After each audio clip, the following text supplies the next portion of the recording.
రాబోయే తమిళనాడు శాసనసభ ఎన్నికల్లో రాజకీయ తమిళగ వెట్రి కలగం టీవీకే అధ్యక్షుడు విజయ్ ఏ అసెంబ్లీ నియోజకవర్గం నుంచి పోటీ చేయనున్నారన్న అంశంపై ఆసక్తి నెలకొంది. ఆయన పేరులోని తొలి అక్షరం వి కావడంతో అదే అక్షరంతో ప్రారంభమయ్యే నియోజకవర్గాలను పరిశీలిస్తున్నట్లు పార్టీ వర్గాల్లో చర్చ సాగుతోంది. సెంటిమెంట్ దృష్ట్యా వి అక్షరంతో ఉన్న నియోజకవర్గం నుంచి పోటీ చేస్తే విజయ అవకాశాలు మెరుగ్గా ఉంటాయని ఓ జ్యోతిష్యుడు సూచించాడన్న ప్రచారం వినిపిస్తోంది. ఈ నేపథ్యంలో అలాంటి నియోజకవర్గాలపై ద్వితీయ శ్రేణి నేతలతో విజయ్ ఇప్పటికే చర్చలు జరిపినట్లు సమాచారం. ముఖ్యంగా చెన్నైలోని విరుగంబక్కం, వెలచ్చేరి నియోజకవర్గాల నుంచి పోటీ చేసే అవకాశాలపై పరిశీలన జరుగుతోందని విశ్లేషకులు భావిస్తున్నారు. స్థానిక బలం కూడా రాజకీయంగా కలిసొస్తుందని అంటున్నారు.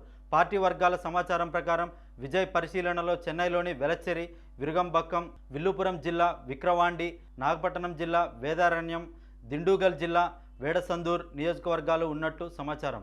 విరుగంబక్కంలో విజయ్ తల్లిదండ్రులు నివసిస్తుండగా పనయూరులోని విజయ్ నివాసం, పార్టీ కార్యాలయానికి వెలచ్చేరి సమీపంలో ఉండటం గమనార్హం.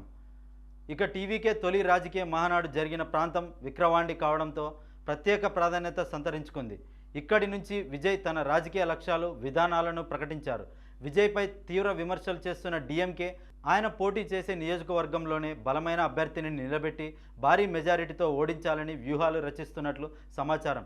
ఈ నేపథ్యంలో తాను పోటీ చేసే నియోజకవర్గాన్ని చివరి వరకు రహస్యంగా ఉంచాలని విజయ్ భావిస్తున్నారని ప్రచారం జరుగుతోంది. టీవీకే ఇప్పటికే విజయ్ను ముఖ్యమంత్రి అభ్యర్థిగా ప్రకటించినందున ఆయన పోటీ చేసే నియోజకవర్గం ఏదన్నది రాజకీయ వర్గాల్లో ఆసక్తికర చర్చగా మారింది. తుది నిర్ణయాన్ని ఎన్నికల సమయంలోనే ప్రకటించే అవకాశం ఉందని పార్టీ వర్గాలు పేర్కొంటున్నాయి.